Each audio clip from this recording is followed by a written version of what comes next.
misalnya kita dapetin tiket nih, udah dapet nih tiket ke tempat wisata itu mau boro-boro mau foto gerak aja susah gitu, apalagi kan kalau ada aku kan pada kafe ga foto gitu, jadinya kan kita mau lihat wisata misalnya jadinya foto-foto akhirnya jadi jumpa fans. Atau kayak gimana kak? Atau tiba-tiba kayak janganlah ikut-ikutan kayak gitu. Ya aku juga sempat nyari, kita sampai masang berapa laptop juga tetap aja nggak kebagian. Padahal sebenarnya kita beli bukan buat yang gimana-gimana, cuman beli ya 4 tiket lah, aku, suami aku, sama anak-anak cuman kayak gitu. Tapi ya udah kita juga kalau misalnya dapat ya beli, kalau enggak ya udahlah gitu kan, nonton Soneta kan bisa di mana aja. Kan ada kan pembukanya Soneta kan. Gitu ya. Ke situ. Gitu. Itu kayak Coldplay itu kan. Kalau yang Indonesia pernah nggak sih kan kayak nyoba beberapa tiket atau entah wisata atau apa yang harus cepet-cepet banget gak mau ketinggalan, itu pernah nggak kayak gitu? Enggak segitunya. Kalau aku tuh tipe yang justru malah tipe yang gantian gitu. Kayak misalnya contohnya orang mudik, itu aku pasti nggak ikutan mudik. Nanti pasti pemudik yang emang bener-bener lebih butuh buat ketemu keluarganya, mereka udah balik lagi nih, barulah kita ikut gantian gitu. Terus misalnya weekend, aku percaya bahwa orang-orang yang weekend tuh misalnya orang-orang yang jam kerjanya pasti misalnya Senin sampai Jumat, berarti kan Sabtu Minggu mereka memang butuh dan haus akan hiburan, kita gantian justru hari lain gitu sih. Jadi memanfaatkan momen yang bener aja, karena misalnya kita dapetin tiket nih, udah dapet nih tiket ke tempat wisata itu mau boro-boro mau foto gerak aja susah gitu, apalagi kan kalau ada aku kan pada kafe ga foto gitu, jadinya kan kita mau lihat wisata misalnya jadinya foto-foto akhirnya jadi jumpa fans, seneng tapi kan anak-anakku jadinya kayak udah ayo aku pengen ke situ main itu gitu.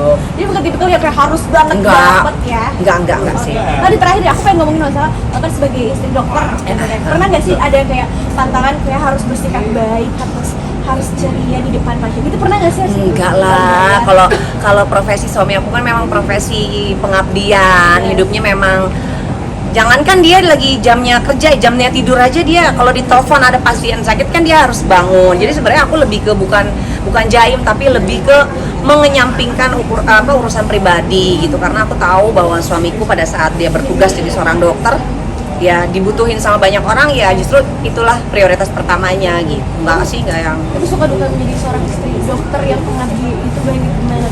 Ya banyak sukanya pasti, alhamdulillah. Sekarang lebih nggak panik karena kalau misalnya sakit tinggal konsultasi, terus juga ya dukanya paling dikit lah. Kalau suami marah itu nggak pernah marah-marah, dia nulis resep. Diomelin dikasih resep nih, suruh minum biar tidur. Gitu. Bercanda guys gitu. Tapi kak, pernah nggak sih kayak misalkan ada momen kayak ini udah waktunya kita main atau udah janjian tapi karena mungkin ada om-om dan sebagainya, itu pernah nggak sih? Tadi ke foto ya.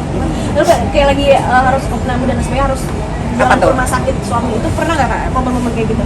Ya sering banget, kayak misalnya kalau sekarang ini kan memang profesi suami aku nih sekarang ini kan udah spesialis radiologi intervensi. Jadi kalau misalnya ada pasien yang harus DSA atau operasi, ya biasanya kan dia harus aku tindakan dulu bun. Biasanya memang itu udah on call, udah memang ada jamnya gitu lah maksudnya gitu. Kalau dulu pada saat masih jadi dokter umum itu kan waktunya kalau malam misalnya jaga UGD itu kan jam berapa aja ada pasien kan harus standby gitu.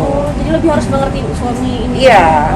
Tapi terakhir nih, kalau ketika momen lagi misalkan lagi jalan, misalnya udah jalan, terus harus meninggalkan keluarga lagi, itu pernah nggak kamu begini? Enggak sih, alhamdulillah ya. Maksudnya mungkin dulu ya pada saat ini. Kalau sekarang ini kan setiap suami aku mau ada tindakan operasi atau apapun itu memang udah appointment, udah ada jamnya gitu. Jadi udah lebih bersyukur sih gitu. Aceh. Thank you. Aceh kakak.